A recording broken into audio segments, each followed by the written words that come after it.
বৌদি পটিয়ে কিছু টাকা দিয়ে পাশের বাড়ি যুবতী কন্যাদের নাম বানিয়েছি। ছোট বাচ্চাদেরকে এতিম সাজিয়ে মাদ্রাসার নামে আদায় করে পয়সা লুটে খেয়ে নিজের ঘর প্লাস্টার করেছি। লেবার সেজে ভাটায় কাজে গিয়ে কয়লা চুরি করে বিক্রি করে গার্লফ্রেন্ডের মায়ের ফোনে রিচার্জ করে দিয়েছি। বয়স্ক লোককে দ্বিতীয় বিয়ের লোভ দেখিয়ে টাকা লুটে নিয়ে গার্লফ্রেন্ডের মাকে মাংস কিনে খাইয়েছি। টাটা বাই বাই, হেলিকপ্টারে তেল লাই, এবার আমি নিচে যাই। যদি বেঁচে থাকি তাহলে আবার যেন দেখা হয়। এই সব চুল পাকালামি করে কোনো লাভ হয়নি, কারণ আমি ছিলাম বোকা, তাই সেই সব বৌদিরা দিয়েছিল আমাকে ধোকা। তাই আমি চলে এলাম পরকীয়া জঙ্গলে। আমি ইকবাল গিলস, এবার আমি দেশটাকে বদলিয়ে আপনাদেরকে দেখাবো এই পরকীয়া জঙ্গলে কিভাবে বেঁচে ফিরে বেরিয়ে আসতে হয়। তো সাথে থাকুন আমার, চলুন।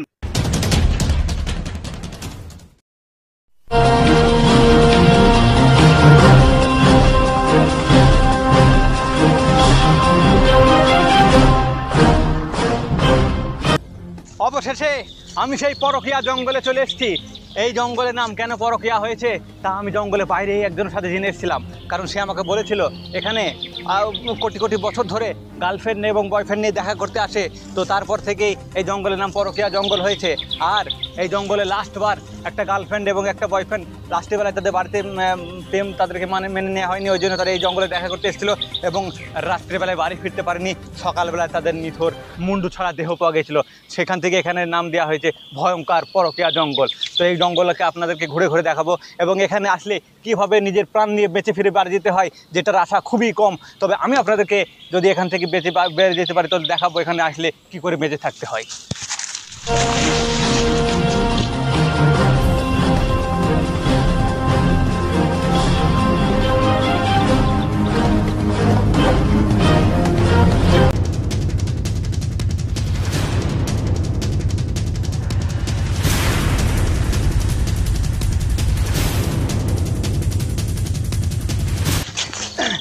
এই জঙ্গলে আসতে গেলে আপনাকে সর্বপ্রথম কিছু খাবার এবং কিছু জলের ব্যবস্থা অবশ্যই করতে হবে। যেহেতু আমিও সঙ্গে করে অল্প কিছু এনেছিলাম, এখন আমার কাছে নেই। তো আপনাকে যদি আসতে চান এই জঙ্গলে তাহলে পরে খাবার এবং জলের ব্যবস্থা অবশ্যই করতে হবে। তাছাড়া আপনি এক মুহূর্ত এখানে বেঁচে থাকতে পারবেন না। আর আমি ক্লাস 2 ইতিহাসে পড়েছিলাম যে এই জঙ্গলে আসলে হলে পরে আপনাকে যদি আপনার কাছে পর্যাপ্ত পরিমাণে জল এবং খাবার না থাকে তাহলে পরে আপনি কোনো এক সেকেন্ডও বেঁচে থাকতে পারবেন না। আর তাই আমি জলের সন্ধানটা আমাকে এবং খাবারের সন্ধানটা আগে করতে হবে। আর এই জঙ্গল সম্পর্কে আমার যতটুকু জানা আছে, তো এখানে প্রচণ্ড এবার তাপ পড়বে। তাই এলাকার লোক যখন আমি আগে আসছিলাম তখন আমাকে বলে দিয়েছিল যে এখানে গেলে খবরদার চাড্ডি পরে যাবেন না, কারণ অতিরিক্ত গরম এবং তাপের ফলে আপনার সব ঘেমে এবং অজায়গায় কোনো রকমের ঝুঁকি কাজ হতে পারে। তাই আমি সব কিছু খুলে ক্যামেরাম্যানকে বলবো যে আমার যদি কোনো সময় প্যান্টের কোনো ক্ষতি হয় বা প্যান্ট খুলে যায় তো কাট করে দেবেন, কারণ এখানে প্রচণ্ড গরম এবং তাপ। অথর সমুদ্র যেরকম ধারা সোনার কোনো জিনিস পড়ে গেলে খুঁজে পাওয়া মুশকিল, ঠিক সেরকম ধরনের এই জঙ্গলে খাবার খুঁজে পাওয়া মুশকিল। খাবার খুঁজতে খুঁজতে এখানে বন্য প্রাণীদের কোথায় আপনিই না খাবার হয়ে যান। তাই আমি চেষ্টা করছি একটু কিছু। এদিকে আসুন, একটা কিছু পেয়েছি। এই দেখুন, এই দেখুন, এখানে মনে হচ্ছে কোনো একটা বন্য প্রাণী, কোনো একটা বন্য প্রাণীর এখানে পায়খানা পেয়েছি। এই দেখুন, হ্যাঁ মনে হচ্ছে কাল রাতেরই পায়খানা এটা। তো যাই হোক, এটা কোনো একটা ভয়ঙ্কর বড় জন্তুতেই পায়খানা করেছে। হয়তো সে কোনো শিকার করেছিল এবং তার পেট ভরার পর পায়খানাটা এখানে করে গেছে। দেখুন কি দুর্বিষ্ট গন্ধ। যেহেতু এই পায়খানা পাওয়া গেছে তার মানে এখানে বেশিক্ষণ থাকাটা ঠিক হবে না, কারণ আশেপাশেই হয়তো সেই বড় জন্তুটা হয়তো এখানে কোনো না কোনো জায়গায় আমাকে দেখলে পরে আমার জীবন নিয়ে ফিরে যাওয়া বেকার হয়ে যাবে। তাই আমি এটা এখানে রেখে দিচ্ছি। এবার একটু কিছু খাবার খোঁজার জন্য আমি চেষ্টা করছি। আসুন।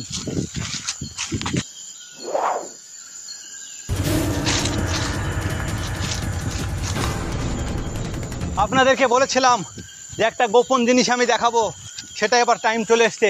দেখুন, আমি যখন দিল্লিতে কাজে গিয়েছিলাম তখন আমি একটা সাহেবকে ঠান্ডা জল চেয়েছিল, কিন্তু আমি তার হিন্দি ভাষা না বুঝতে পেরে তাকে আমি গরম জল দিয়েছিলাম এবং সে আমাকে গলা ধাক্কা দিয়ে কাজ থেকে বার করে দিয়েছিল এবং বলেছিল এই চাকুটা তুই নিয়ে যা। এই চাকুটা তো জীবনে কোনো না কোনো কাজে আসবে, তাই এই চাকুটা আমি নিয়ে এসেছিলাম। আমি তাকে এই চাকুটা দেওয়ার একটা কারণ ছিল, তাকে আমি বলেছিলাম আমি খুব গরিব মানুষ, তাই এই সোনার চাকুটা সে আমাকে দিয়েছিল, বললো তোর জীবনে কোনো না কোনো কাজে লাগবে। কোনো কাজেতে আমার লাগেনি, তাই যদি লাস্ট অবধি কোনো কাজে না লাগে তাহলে পরে এই সোনার ফ্রেমটাকে আমি বেচে দিয়ে নিজের সংসার চালাবো। তাই এটা আমি আর সাথে করে নিয়ে এসেছি, এটা আমার কোনো কাজে লাগবেই, না লাগলে পরে বিক্রি করে দিয়ে নিজের পকেট গরম করব। দাঁড়ান, সাবধান, আসছে। দেখুন, দেখতে পাচ্ছেন একটা বিষধর সাপ এই গাছের ওপরে। মনে রাখবেন, যদি এরকম অবস্থায় কোনো সাপ আপনি দেখতে পান তাহলে পরে নড়াচড়া করবেন না এবং কোনো শব্দ করবেন না, কারণ এরা নড়াচড়া এবং শব্দ করলে পারে এরা কিন্তু আক্রমণ করার জন্য রেডি হয়ে যায়। একটা জিনিস সব সময় মনে রাখবেন, কোনো সাপই কিন্তু আপনাকে প্রথমে আক্রমণ করতে চাইবে না। যখন আপনি ওকে আক্রমণ করতে না প্রস্তুত করবেন ততক্ষণ ও আপনাকে কামড়াবে না, কারণ প্রাণের ভয় সবার আছে কিন্তু আমার নেই। তো জানান। আর এই সাপ সম্পর্কে একটা গোপন কথা আপনাদেরকে বলে রাখি, এই সাপ আপনাকে কামড়ালে পারে আপনার কিচ্ছু হবে না, কারণ এই সাপের বিষ নেই। ও বাবা, বাবা গো। আর বিষ নেই বলে অতীব সাহস দেখিয়ে সাপের কাছে আপনি কখনোই যাবেন না, কারণ এই সাপের একটা ভয়ানক গুণ আছে।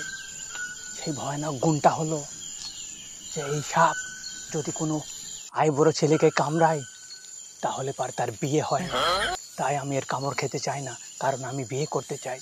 তো এবার দেখুন আমি সাহস দেখিয়ে কিভাবে সাপটাকে এখান থেকে ছুঁড়ে ফেলে তারপর ওকে মারবো। যাই হোক, আপনি একটু সাবধানে থাকবেন। সাপ যখন গাছের ওপর থাকবে তখন আপনি ভাববেন যে কোনো শিকার করে ও ঘুমোচ্ছে বা আরাম করছে, তাই আপনি আস্তে আস্তে ওর কাছে গিয়ে এবার আপনি একটু সাবধানে থাকবেন। আমি কিন্তু যাচ্ছি সাপটাকে ধরতে, সাবধান।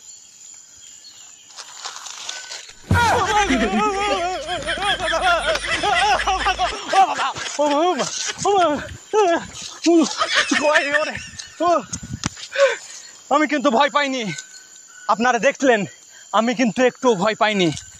তাই এবার সাপটা গেল কোথায়? আপনারা হলে ভয় পেতেন, কিন্তু আমি ভয় পাইনি। আচ্ছা, বলা যায়, দেখুন এইদিকে ধরেছি।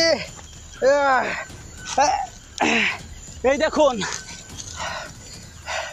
যখন আপনি এরকম একটা সাপকে ধরতে পারবেন এই জঙ্গলে একা, তখন আপনি বুঝে নেবেন 1 ঘন্টার মতো বা 2 ঘন্টার মতো খাবার আপনার সামনে।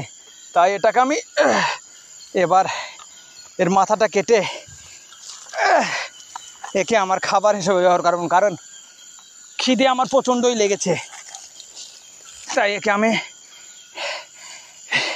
এবার আমার খাবার আমার সামনে, তাই এর মাথাটা কেটে ফেলে, কারণ বিষ যত এর মাথাতেই থাকে, তাই এর মাথাটা কেটে আমি ফেলে দিয়ে এটাকে আমি খাবো।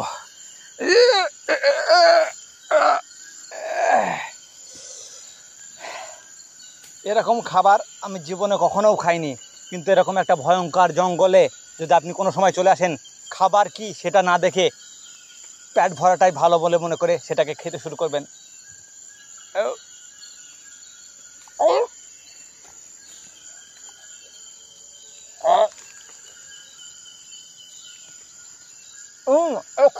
বিচ্ছুরি স্বাদ।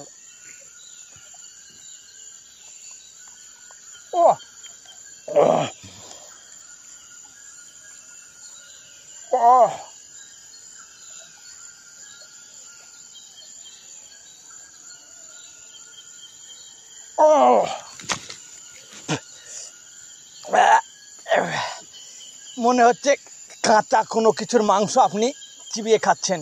বিচ্ছিরি স্বাদ হলেও কিছুই করার নেই, কারণ এরকম একটা পরিস্থিতি আপনি যদি পড়ে যান তাহলে পরে স্বাদ দেখে লাভ নেই। বেঁচে থাকার জন্য এসব খেয়ে আপনাকে বেঁচে থাকতে হবে।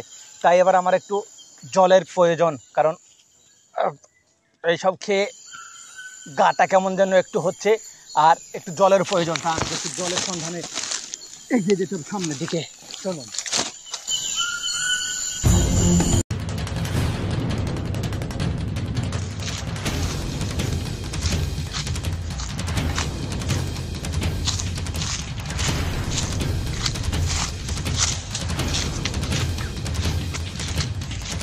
প্রায় আধ ঘন্টা হয়ে গেল আমি জলের সন্ধানে খুঁজছি, কিন্তু জল আমি এখনও পাইনি।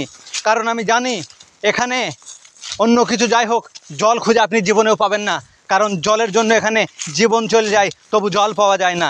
তাই আপনারা আমাকে যতটা বোকাচোদা মনে করছেন, আমি ততটা বোকাচোদা নয়, আমি কিন্তু তার চেয়েও বেশি বোকাচোদা। তাই আমি একটা অনলাইনে জলের অর্ডার দিয়ে রেখেছি, কিছুক্ষণের মধ্যেই সেই জলের অর্ডার আমার কাছে চলে আসবে। দ্বিতীয় পর্বে দেখবেন কিভাবে ভয়ঙ্কর নেকড়ে বাঘের সাথে জঙ্গলে একা লড়াই করেছি। দেখতে হলে অবশ্যই চ্যানেলটিকে সাবস্ক্রাইব করুন এবং ভিডিওটি লাইক, কমেন্ট এবং শেয়ার করুন বন্ধুদেরকে।